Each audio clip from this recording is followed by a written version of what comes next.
Hi guys, welcome to the 360. In this video I'm gonna be showing you how to solve the procedure entry fix not found dynamic link library in Windows.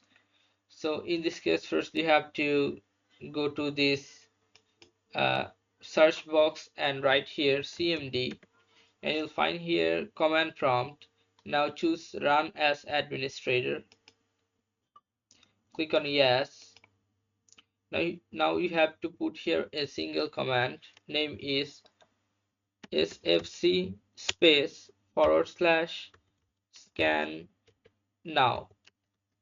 Now hit enter.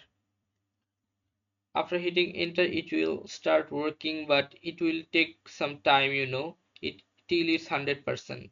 Okay, so you just can minimize and go to the next step.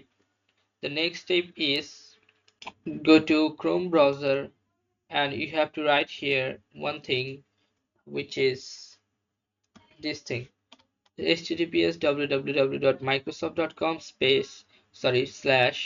/enus download details. This one, just copy or paste, or you can write it in the browser search bar. After that, click on enter.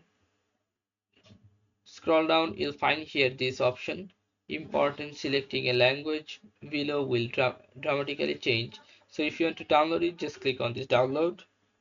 Now make sure your PC is 64-bit or 86.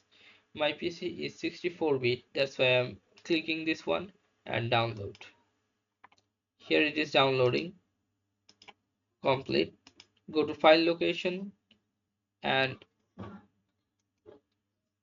just double click on that thing. You'll find here this I agree license terms and conditions. Tick on this check and click on install.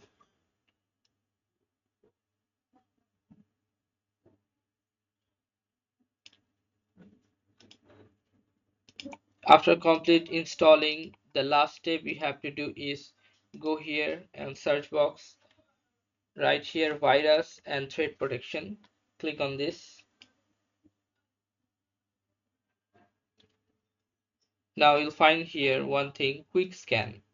Click on quick scan and wait till it's full scanned. Okay, after it's full scan, your work will be fine, or you can say your job is done. So we are waiting till it's 100%. Hold on. So after complete this, it result will be here, no current threads. That's mean you're fine. Now just go here and restart your computer, and let's check back. If it's worked, then please give a thumbs up and don't forget to subscribe the channel. Thank you so much for watching the video.